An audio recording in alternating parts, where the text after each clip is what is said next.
Meanwhile, how much is too much when it comes to monitoring, or some say surveilling, our kids today? It's a question parents like myself are facing on a daily and frankly minute-by-minute basis today. And the company at the center of that debate is Life360. And as of today, they're officially a publicly traded company. Joining us live from the NASDAQ is co-founder and CEO of Life360, Chris Hulls. Welcome to Cheddar, sir, and congratulations. Want to talk about the IPO, but briefly, as a parent of 3 teenage kids, how much is too much when it comes to surveilling or monitoring our kids? So our belief is that Life360 is genuinely about giving kids more freedom. We encourage parents to put Life360 on their kids' phones and leave them alone. And then the kids will like it too. Instead of having to call, where are you driving too quickly? Just let them be teens and have that peace of mind that we're there to have your back. How is this IPO going to get you closer toward your goals? So our vision is far beyond families with teens. It's how do we offer different products and services for all life stages.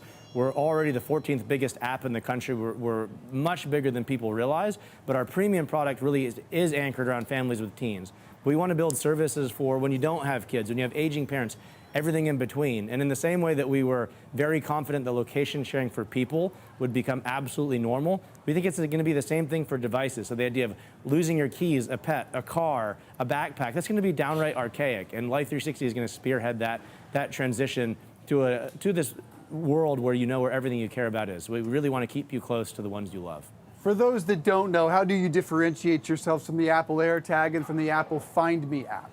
Sure. So Apple is a good utility level feature, but we are all about the family. The features that we have for our families, you wouldn't do them for your friends. Knowing how people drive, SOS alerts, crash detection. It's an interface that the family organizer can set up and be for one person. For AirTags, similar story.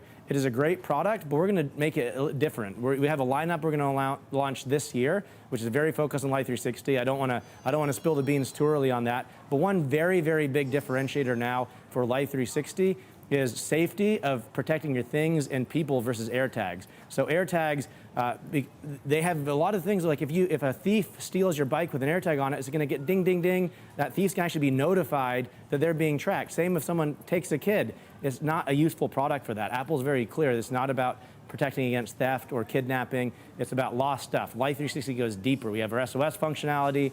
We allow you to turn off those alerts if you scan your ID.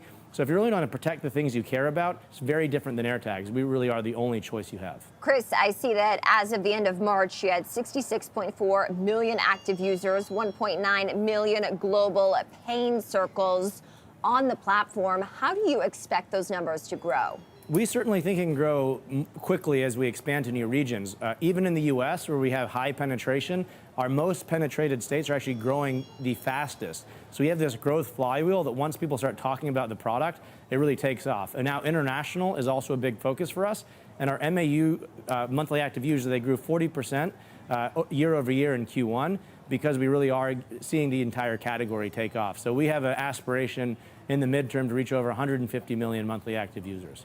It does give parents comfort to know when and where their kids are, how fast they're driving, and if they were in a crash. But how do you weigh the concerns of kids today that say, we were not monitored as kids? Is there a downside to it? Yeah, if our product is misused, absolutely. We are the first to say you should not use Life360 as a tracking device. We should be used as a tool to actually give your kids more freedom, and by giving you peace of mind. So I will encourage any parent, give Life360 to your kids, but then give them more freedom because you know that we're always watching over them, and you don't need to be calling them. You don't need to have them home as quickly. You can make sure that they're driving with confidence. So instead of not letting them drive, just make sure they're not being reckless with our product. So if used properly, it is a tool that everyone can use and maintain privacy. And one feature I'm really proud of that we launched is called Bubbles. You can keep all safety features active while giving yourself an anonymous zone within even a few miles. So you can be like, hey, your kids are in New York. You don't need to know down to the block where they are while we're still protecting them. Bubbles. All right, Chris, we're going to leave it there. Congratulations. That's Chris Hulls, CEO of Life360, making its debut on the NASDAQ today.